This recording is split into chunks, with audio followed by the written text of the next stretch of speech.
हर शहर में, हर गांव में एक ऐसी कहानी छिपी होती है जिसे सुनने की हिम्मत बहुत कम लोगों में होती है। पहली रात की शुरुआत ही इतनी डरावनी थी, आवाजें, परछाइयां और वो रहस्यमयी औरत। लेकिन ये तो बस शुरुआत थी।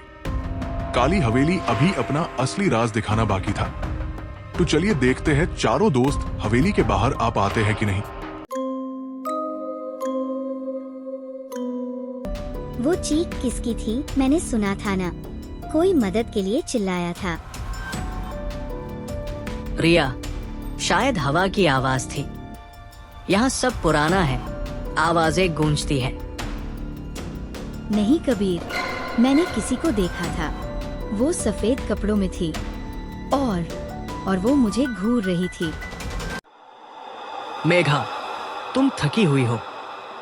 बहुत हंगामा हुआ था। शायद आंखों का धोखा था। यहाँ से चले जाओ। वो फिर से सुना तुमने?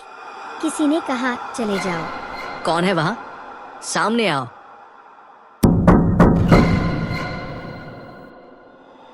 ये आवाज उस दीवार से आ रही है।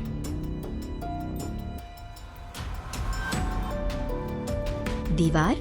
लेकिन अंदर तो कुछ नहीं। अगर कोई अंदर फंसा है तो हमें देखना होगा।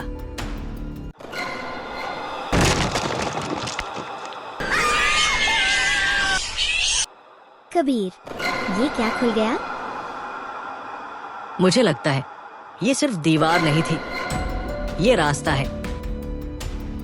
कभी कभी सन्नाटा भी बोलता है, और अगर तुम ध्यान से सुनो तो हवेली के हर कोने में कोई तुम्हें पुकारता है।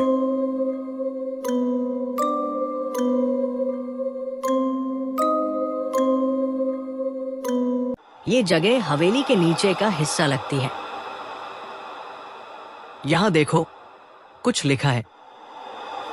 सत्य मत खोलो, आत्मा जाग जाएगी। इसका मतलब?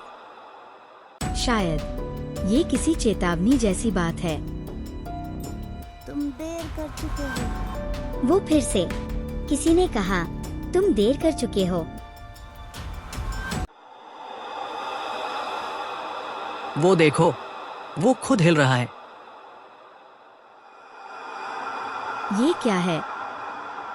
इस पर कुछ लिखा है, रूह का सच।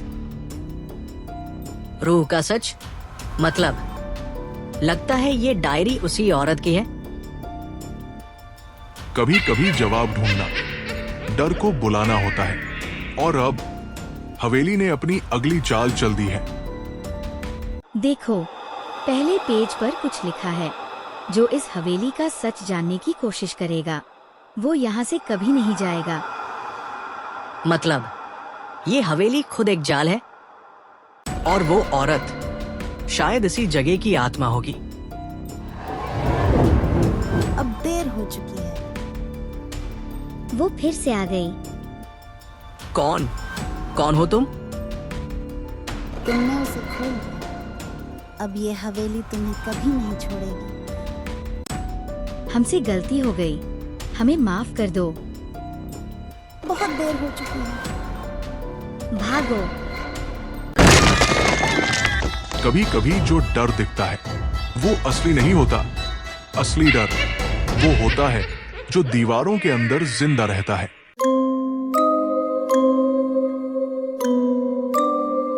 आपको हमारी कहानी कैसी लगी कमेंट सेक्शन में कमेंट जरूर करें, और हमारे चैनल को सब्सक्राइब करना ना भूलिए। फिर मिलेंगे नेक्स्ट एपिसोड में, तब तक के लिए धन्यवाद।